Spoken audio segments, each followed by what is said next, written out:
السلام عليكم ورحمة الله وبركاته.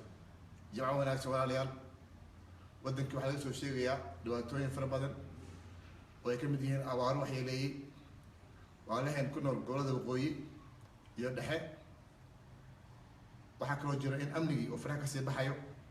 waxaa ognahay in ay ciidamada shisheeye oo wadanka joogay qaarkood ay ka baxeen magaalooyin iyo tulooyin fara badan, taasoo keentay in ay qolooyinka nabadiidka ah ay qabsadaan magaalooyinkaas, in waxyeeleeyaan dadku ku noolaa magaalooyinkaas. waxaa kaloo aan maqlaynaa in oo ogin in ciidamadeena ay mushaahilin bilooyin fara badan. waxaa hadda ogaanay oo naloo sheegay, waa ka aragteen baraha iyo tvda ka aragteen in shaqaalaha ka shaqeeya u shaqeeya dowladda ayna mushaahilin ilaa 5-6 bilood. waxaa loola yaabo waaye, waa dhibaatooyinka soo kordhayo.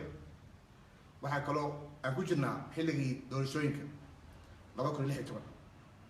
waxaa hadda soo doortay qaar ka mid ah xildhibaanada aqalka sare, kuwa ka hadda la dooran doono.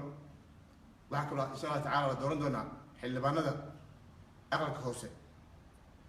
waxaa lagu baaqayaa xildhibaanada sharafta leh, kuwa aqalka sare iyo kuwa aqalka hooseba, in sanadkan ay doortaan qof muwaadin Soomaaliyeed oo leh khibrad uu ku hogaamiyo wadanka. waxaan kaloo maqlaynaa oo la sheegay inay dacwoonayaan muwaadiniin fara badan oo u taagnaa xilalka aqalka sare iyo kuwa hoose, oo ka dacwoonaya in la xumeeyey, loo diiday inay soo sharxaan. qaarkoodna ku eedanayo in laaluush la bixiyey oo loo diiday. waxaan rajeynaynaa sanadkan 2016 in uu noqdo sanadkii lagu dooran lahaa doorasho ku dhici lahayd laaluush la-aan. waxaan rajeynayaa xildhibaanada sharafta leh, aqalka sare iyo kuwa hooseba, inay sanadkan doortaan qof muwaadin Soomaaliyeed oo wadanka u hogaamiya nabad, bashbash iyo barwaaqo haddii la yiraahdo.